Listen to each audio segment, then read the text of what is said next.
नमस्कार, मैं हूं राजेश और आप देख रहे हैं एमडीपी न्यूज 24। डालते हैं एक नजर आज की खास खबरों पर। नहीं रहे मशहूर अभिनेता इरफान खान, फिल्म जगत को बड़ी क्षति। देवघर जिला के नए पुलिस कप्तान बने पीयूष पांडे। 5 दिन लगातार पैदल चलकर 23 मजदूरों का दल पहुंचा मधुपुर। उदयपुरा में 2 गुटों में मारपीट, 5 घायल, मामला दर्ज। जन वितरण दुकानदार पर उपभोक्ताओं ने लगाया कम अनाज देने का आरोप। आग लगे की घटना में पीड़ित परिवार को अब तक नहीं मिली कोई राहत। मधुपुर में लगातार घट रही चोरी की घटना चिंता का विषय। अब खबरें विस्तार से। फिल्म जगत के मशहूर अभिनेता इरफान खान अब हमारे बीच नहीं रहे। वो जिंदगी के आखिरी लम्हे तक लड़ते रहे। जाते जाते उन्होंने कहा कि जिंदगी को पहली बार चख रहा हूँ।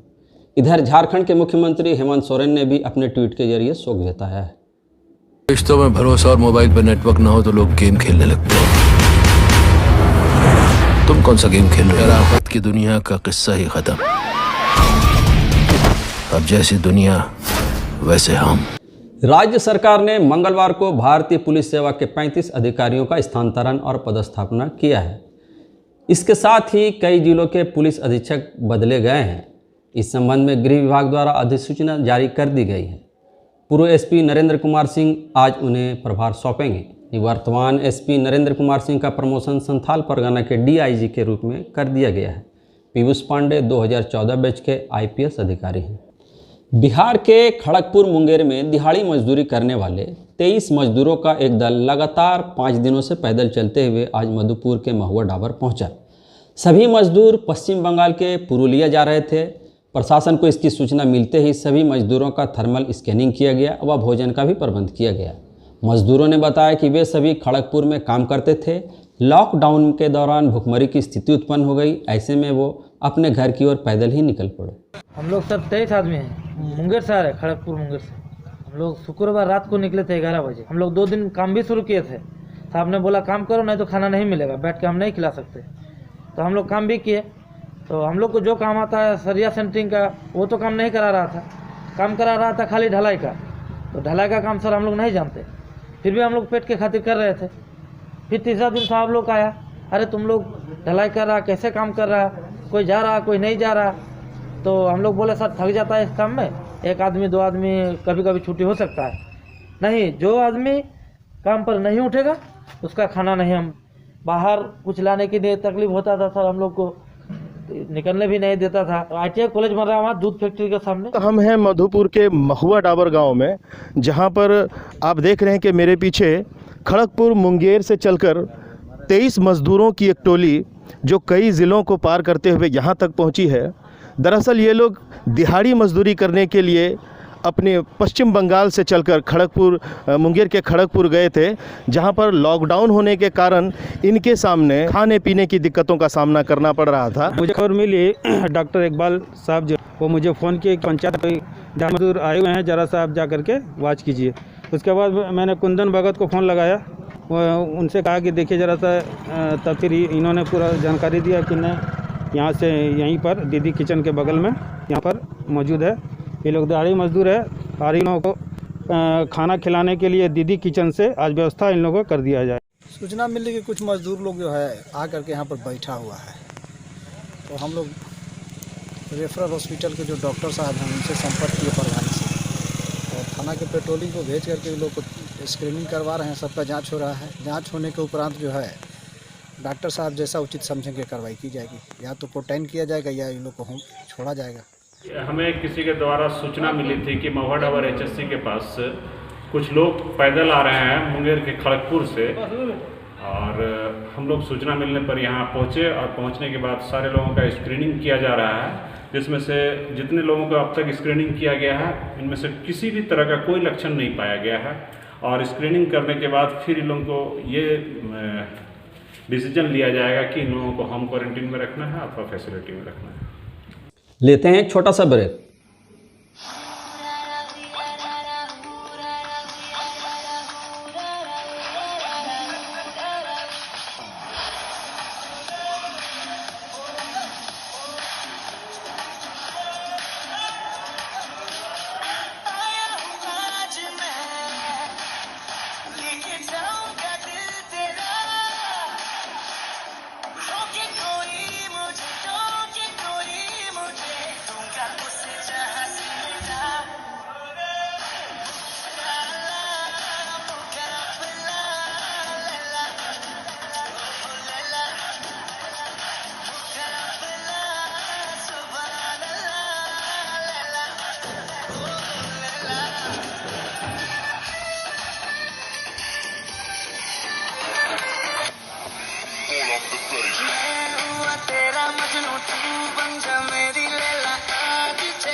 ब्रेक के बाद आपका स्वागत है। मधुपुर थाना क्षेत्र के उदयपुरा में भूमि विवाद को लेकर दो गुटों के बीच मारपीट की खबर प्रकाश में आया है। घटना में 5 लोग गंभीर रूप से घायल हो गए हैं, जिसका इलाज स्थानीय अस्पताल में चल रहा है। फिलहाल पुलिस मामले को दर्ज कर छानबीन में जुट गई है। मधुपुर नगर परिषद क्षेत्र के वार्ड संख्या 15 और 16 के उपभोक्ताओं ने जन वितरण दुकानदार पर कम राशन देने का आरोप लगाया है। उनका कहना है कि दुकानदार द्वारा उन्हें कम अनाज दिया जाता है। लोगों ने दुकानदार पर अनाजों की कालाबाजारी करने का भी आरोप लगाया है। इधर दुकानदार ने लोगों द्वारा लगाए गए आरोपों को बेबुनियाद बताया है। हाँ, मेरा पीला कार्ड है, उसमें पैसा लेता है, चीनी भी नहीं देता है और चीनी नमक भी नहीं देता है। मांगने पर क्या बोलता है? मांगने पर नहीं है, नहीं देंगे अभी नहीं। आपको राशन कहाँ मिलता है? वासुदेव ठाकुर। कितना राशन मिलता है? मेरा 40 किलो में 35-36 किलो मिलता है। 5 किलो काट लेता है। हाँ, और पैसा कितना के लेता है? 50 रुपये 40 रुपया लेता है। कहाँ राशन ले? बस दे जगह तो कितना मिलो तेरा? 15 किलो में 1.5 किलो काटे। 15 किलो में 1.5 किलो काट लिए। हाँ, हमारे बड़ा लड़का के नहीं है राशन कार्ड और परिवार के छोटा बहू के। ठीक। आपको कितना राशन मिलता है? 25 किलो 2 किलो काटता है। जो सरकार का आदेश है, जन वितरण प्रणाली दुकान का जो बांटने का नियम जो है उसी आधार पर दिया जा रहा है। तो ऐसी शिकायतें मिली कि आप राशन कम तौल रहे हैं? नहीं, ऐसा कोई बात नहीं है। जितना जिस कार्ड में जितना यूनिट है 5 kg करके प्रति यूनिट पर दिया जा रहा है। मधुपुर प्रखंड के माधोपुर निवासी धनंजय दास के घर में विगत 22 अप्रैल को आग लग जाने से घर का लगभग सभी सामान जलकर खाक हो गया था। घर से बेघर हुए धनंजय दास एक मजदूर हैं, जिसे अब तक सरकार द्वारा कोई राहत नहीं मिली है। वो सरकार की ओर आशा भरी निगाहों से देख रहे हैं। मेरे घर 22 अप्रैल 2020 को घर जलकर राख हो गई। सिलेंडर लीक हो जाने के कारण से कुंदन भैया हमको राशन दिया और तिरपाल दिया। बीडीओ साहब को आवेदन दिए और सीओ साहब को आवेदन दिए, लेकिन अभी तक कोई सुविधा नहीं मिला है। माधवपुर में 22 तारीख को ये धनंजय दास है, उनका घर सिलेंडर लीक होने के कारण, एलपीजी सिलेंडर लीक होने के कारण जल गया और उसके घर में जितने भी सामान थे, यहाँ तक कि उनके घर में जो अनाज था वो भी जल के राख हो गया। जब हम लोगों को सूचना मिली तो हम लोग गए, इनको राशन पहुँचाए। फिर इससे पता चला जो घर तो पूरा जल गया है, इनके पास रहने के लिए जगह नहीं बचा है। तो बरसात अभी जिस तरह से अभी ओले बारिश हो रही है तो इनको छत चाहिए था। तो फिर वही बताया जब हमको एक तिरपाल दीजिए, फिर आज उसको तिरपाल भी मुहैया कराए हैं।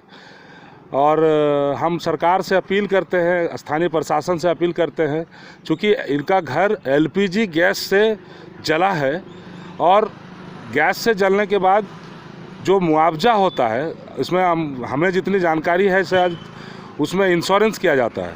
तो इंश्योरेंस का जो वाजिब मुआवजा है धनंजय दास को मिलना चाहिए। मधुपुर थाना क्षेत्र में इन दिनों लगातार चोरी की घटनाओं में लगातार इजाफा हुआ है। बताते चले कि वार्ड नंबर 20 के सोहेल अंसारी के मकान से बीती रात चोरों ने उनके घर के मवेशी को चोरी कर लिया।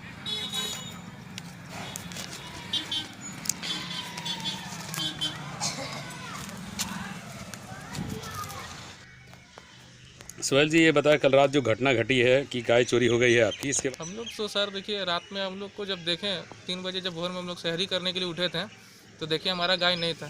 तो हम लोग जब गाय देखें तो गाय हम लोग को नहीं मिला, तो हम लोग खोज भी नहीं किए। उसको फिर थाना में फ़ोन किए, थाना से गाड़ी आया था, प्रशासन आए, देखें वो लोग भी बोले कि आप लोग भी खोजिए, हम लोग भी खोज रहे हैं। उसके बाद भी गाय नहीं मिला। हम लोग सुबह तक भी तहकीकात किए, सब जगह नहीं मिला गाय। उसके बाद हम लोग थाना में अभी आवेदन दे करके आ रहे हैं। लॉकडाउन के दौरान सफाई कर्मियों ने जिस तरह से मधुपुर में अपना योगदान दिया है वो काबिले तारीफ है। हम देश के कर रहे हैं काम, अपना देश के लिए सुरक्षा कर रहे हैं, समाज के लिए कर रहे हैं, समाज के लिए भी कर रहे हैं, नगर पालिका के लिए साफ सफाई में हम लोग कर रहे हैं। MDP न्यूज़ 24 आप लोगों को तहे दिल से धन्यवाद देती है। बस इसी तरह अपना योगदान देते रहें। अब देखिए MDP न्यूज़ 24 की खास पेशकश, एक मुलाकात। वरिष्ठ पत्रकार शत्रुघ्न प्रसाद हमारे आज के मेहमान हैं। मिश्रा रेसिडेंशियल स्कूल की प्राचार्य सुधा पांडे। एक मुलाकात में आज हम आपको मिलवाते हैं मिश्रा रेसिडेंशियल स्कूल देवघर की प्राचार्य श्रीमती सुधा पांडे से। एक मुलाकात में आपका स्वागत है। तो चूँकि आजकल चर्चा में एक ही बात है, लॉकडाउन, कोरोना। तो सबसे पहले तो आपका जानना चाहूँगा कोरोना से कैसे लड़ रही हैं, या ये जो लॉकडाउन है उसको कैसे आप बता रही हैं? जहाँ तक लड़ने की बात है, जो सरकारी निर्देश दिया गया है, सुरक्षित रहें, घर में रहें, कोशिश करते हैं कि लॉकडाउन में कहीं बाहर ना निकलें, घर परिवार बच्चों को घर में ही सीमित रखते हैं और सैनिटाइज़र और हैंड वॉश का जो प्रयोग है बताया गया है समय समय पर वो ज़रूर करते हैं और एक सोशल डिस्टेंसिंग वगैरह का पालन करते हुए हम लोग घर में ही हैं और इस प्रकार अपने आप को, अपने परिवार को सुरक्षित रख रहे हैं। स्कूलों में आजकल ऑनलाइन की पढ़ाई चल रही है, ऑनलाइन से पढ़ाई चल रही है। जी। तो आप कैसे पढ़ा रही हैं? ऑनलाइन से किस तरह से इसको संचालित कर रही हैं? ऑनलाइन चूँकि बच्चों से हमारा सीधा संपर्क नहीं हो पा रहा है और जो लॉकडाउन का फर्स्ट फेज़ था उसमें हम लोगों को ये लगा कि शायद 14 अप्रैल तक ही हम लोगों का ये रहेगा, तो हम लोगों ने इसलिए लॉकडाउन के फर्स्ट फेज़ में ही ऑनलाइन की सुविधा नहीं दे पाए। लेकिन जब दूसरे लॉकडाउन के सेकंड फेज़ का निर्णय लिया गया तो हम लोग के साथ साथ जो अभिभावक थे वो भी बहुत परेशान हो गए, क्योंकि इतने लंबे समय तक बच्चों को घर में रखना और बिना काम के रखना, तो दिन प्रतिदिन बच्चों का रुझान मोबाइल या टीवी के प्रति ज़्यादा होते जा रहा था। बच्चे देर तक सोते रहते थे, उठे भी तो सिर्फ मोबाइल पे ही लगे रहते थे। तो इसलिए हम लोगों ने सोचा कि एक ऑनलाइन क्लासेस किया जाए और इसके लिए बहुत तरह के ऐप्स हैं, गूगल ऐप्स हैं और जूम ऐप है।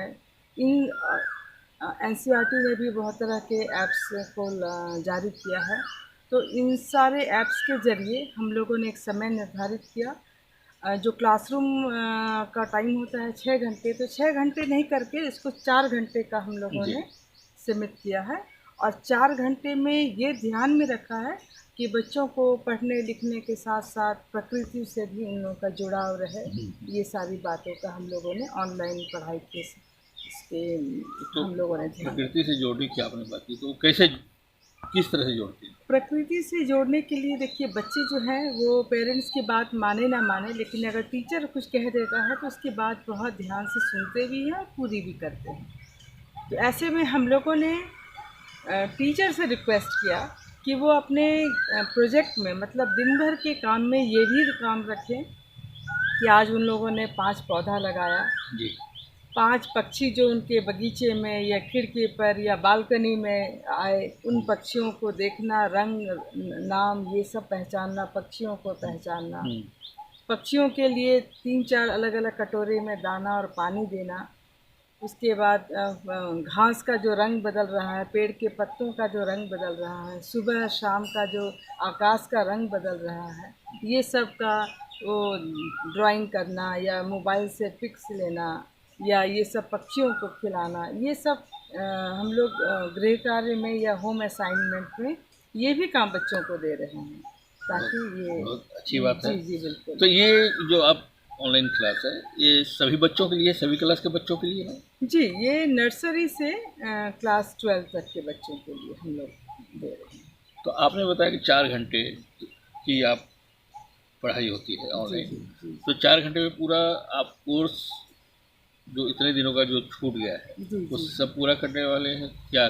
जी, ये तो बिल्कुल इस बात को हम लोग कह सकते हैं कि जिस तन्मयता से बच्चे को पढ़ाया जा रहा है और वर्क फ्रॉम होम वाला जो कल्चर है अभी, इससे टीचर्स को क्या हो रहा है कि वहीं बैठकर तो कॉपी करेक्शन की बात नहीं है, तो जो बच्चे असाइनमेंट्स भेजते हैं मोबाइल के द्वारा ही, ये हम लोग दिन भर में कभी भी करेक्ट कर देते हैं। तो अभी 4 घंटे में हम लोग जो पाठ्यक्रम है, सिलेबस है, उसको पूरा कराते हैं। ऑनलाइन जो पढ़ाई हो रही है उसमें क्लास में जो पढ़ाई होती है, दोनों में आपको क्या फ़र्क महसूस होता है? देखिए फ़र्क तो मुझे लगता है कि जो फिज़िकल प्रेजेंस बच्चों का होता है और रियल क्लासरूम्स में हम जो पढ़ाई करते हैं, जहां हमारे बच्चे हमारे सामने होते हैं, वो बहुत कारगर होता है। क्योंकि हमारा इमोशंस, हमारा फेशियल एक्सप्रेशन, बच्चों के साथ एक इमोशनल टच, ये बहुत मायने रखता है एक रियल क्लासरूम स्टडी में। और बच्चा एक यूनिफॉर्म में आता है, हमारे सामने बैठता है, 10 सवाल पूछता है, हम उसे डांटते हैं, फटकारते हैं, बहुत कुछ प्रैक्टिकली वो खेलते खेलते समझाते हैं। तो ये सब ऑनलाइन में ये सारी बातों की संतुष्टि तो नहीं मिलती है। अच्छा, इसमें बच्चों का फीडबैक तो आपको मिलता है, क्या पेरेंट्स का भी फीडबैक आ रहा है, मिल रहा है?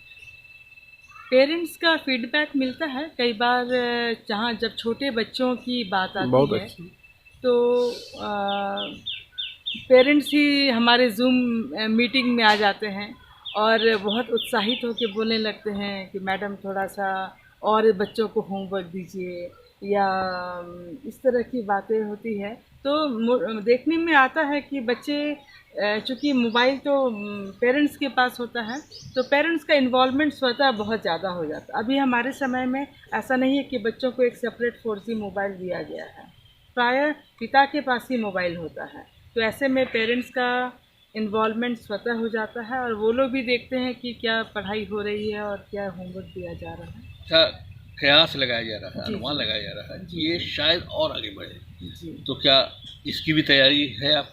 जी, मुझे तो लगता है कि स्कूल कॉलेजेस को अभी नहीं खोल पाएंगे, क्योंकि छोटे बच्चों में संक्रमण की संभावना थोड़ी ज़्यादा होती है और क्लासेस में तो सबसे ज़्यादा गैदरिंग होती है। मिनिमम 40 बच्चों को, 40 बच्चों को तो आपको बैठाना ही पड़ता है। तो ऐसे में स्कूल कॉलेजेस तो मुझे नहीं लगता अभी खुल पाएंगे। ऐसे में हमारी पूरी तैयारी है कि हम लोग इस तरह की पढ़ाई को कम से कम जून तक निर्विवाद रूप से हम लोग जारी रख सकते हैं। ये तैयारी हम सारे टीचर्स ने कर रखी है। आपके जो सहयोगी शिक्षक हैं, टीचर्स हैं, उनका इन्वॉल्वमेंट कितना है? सारे टीचर्स का इन्वॉल्वमेंट लगभग इक्वल है, क्योंकि सारा सब्जेक्ट को तो इक्वल इम्पोर्टेंस दिया जाता है, चाहे मैथ्स हो, फिज़िक्स हो, सोशल स्टडीज़ हो, इंग्लिश हो, हिंदी हो।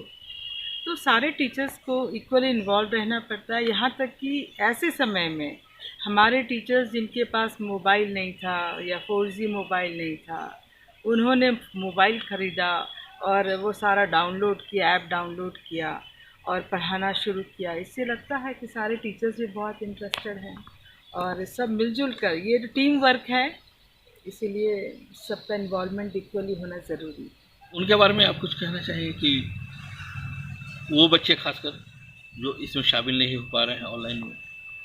देखिए, क्योंकि ऑनलाइन स्टडीज़ में 100% बच्चे तो नहीं इन्वॉल्व हो पाते हैं।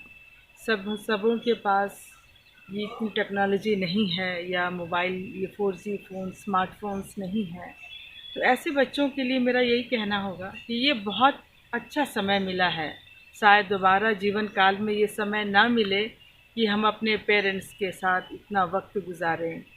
तो ये सबसे अच्छा समय है कि उनके करीब जाइए, इमोशनली उनकी देखभाल करिए, उनको समझिए और थोड़ा घर में अपना वक्त दीजिए, क्योंकि फिर विद्यालय खुल जाएंगे तो आप सभी व्यस्त हो जाएंगे अपने दिनचर्या में, ट्यूशन्स है, पढ़ाई है। तो ये बहुत अच्छा वक्त मिला है अपने इमोशंस शेयर करने का, क्वालिटी टाइम उनके साथ बिताने का। ग्रैंड पेरेंट्स होंगे, चाचा चाची होंगे, फिर मदर प्रकृति है, ये इन सब के साथ वक्त बिताने का ये सबसे उत्तम समय हमें दिया है लॉकडाउन के मौके में। तो हम लोगों को इसका सदुपयोग करना चाहिए, यही मेरा संदेश है सारे बच्चों को। बहुत बहुत धन्यवाद। आज के लिए बस इतना ही, मुझे दीजिए इजाज़त। नमस्कार। बने रहिए MDP News 24 के साथ, क्योंकि आपकी आवाज़ है हमारी पहचान।